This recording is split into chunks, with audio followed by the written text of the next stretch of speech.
How's it going, everyone? This is Tim from Fringe Sport, and we've received a lot of questions on the Swan neck, but the most popular one is probably, how do you mount it to the wall? Well, that's exactly what I'll be showing you in this video, going over what to expect in the box, what tools you're going to need, where to place it on the wall, and how to place it on the wall. So let's get started. In the Swan neck box, you should have received the Swan neck itself, mounting hardware for racks, and mounting hardware for walls, and that is going to look like this right here. These are just anchors in order to mount the Swan neck to your wall. Now that we have those out of the way, we're going to set those to the side. Now let's go over the tools you need in order to mount the Swan neck to your wall. First thing's pretty obvious. You'll need a drill and a drill bit, and the size you're going to need is 5/16 of an inch.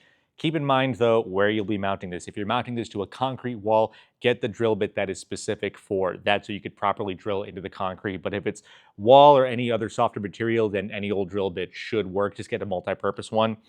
Next, a socket wrench with a 5/8 inch socket, a small-ish level, a marker, and you'll see why in a little bit. And if you really want to, you can use a tape measure. Personally, I'm not going to be using one since I'll just be making marks and drilling where I make the marks. But if you want to use a tape measure, then feel free to. The first step is figuring out where to put the Swan neck. So grab the unit itself and something to mark up your wall. I just have a little blue Sharpie right here. And keep in mind the material you're mounting this to, like any wall-mounted gym accessory. I'm just putting this on a pretty thick wooden wall. It doesn't have any studs. But if you're mounting this to drywall, like a lot of home gyms have, like a lot of garage gyms have, make sure that you use a stud finder. Figure out where that stud is in the wall, where you want to mount your unit. Just make a little bit of a mark and keep that in mind for mounting. You've got an idea of where you want to put it in your home gym. Now, how high are we placing it on the wall? A good rule of thumb is to just use the inseam of your pants and line it up with this portion of the Swan neck right here on the bottom where the 1 inch hole is. So we'll just line that up with our inseam, turn over really quickly, and that's roughly where we'll be placing it on the wall. But let's switch camera angles really quickly so I can show you how to mark things up, and then we'll get to prepping the wall. I've got the unit where I want on the wall. Now let's mark it up and prep it for drilling. We're not using this 1 inch hole right here. This is only for mounting to a rack. We'll be using this oval hole up here. So let's just make a little mark in the center, right about there. We can remove the Swan neck from the wall. We're only going to worry about this top hole right now. So let's take our drill and go straight into the wall.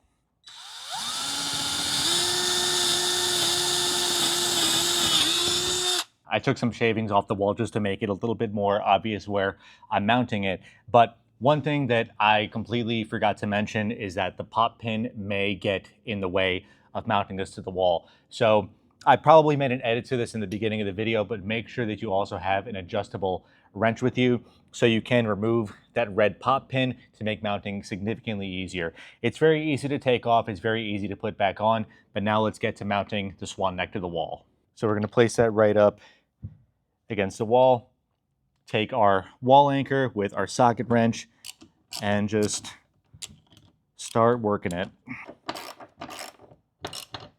Now, when you get to this point, it's crucial you don't tighten it all the way, so you want to still be able to move it like this. What we'll do real fast is take our level, just make sure that bubble is in the center right there. Be careful as not to move it. And then just go and fully tighten it to the wall. Don't make it too tight to the point where it breaks a wall or anything, but now you can see this isn't going anywhere. Now let's just get this pop pin back on. Make sure you don't over tighten it. It doesn't need to be as tight as you think. Once it starts to give a little bit, Swan neck operates perfectly fine. Now, because I'm not going to be keeping the Swan neck on the wall and I'll be moving this back to the rack, I'm only going to show the top portion of the wall mounting today, but it's the same process as the bottom. If anything, it's a little bit easier to do it on the bottom because you've got nothing in the way. So you'll just take your drill, line it up in the center of that oval shaped hole, get your anchor ready, get your socket, and then just anchor it into the wall and you're good to go. So you've got your Swan neck mounted. Now it's time to mount your Mammoth belt squat. And chances are this is the permanent home for your belt squat, because like we had mentioned, the Swan neck is a storage system for the Mammoth belt squat. So let's just pick this up, flip the kickstand down,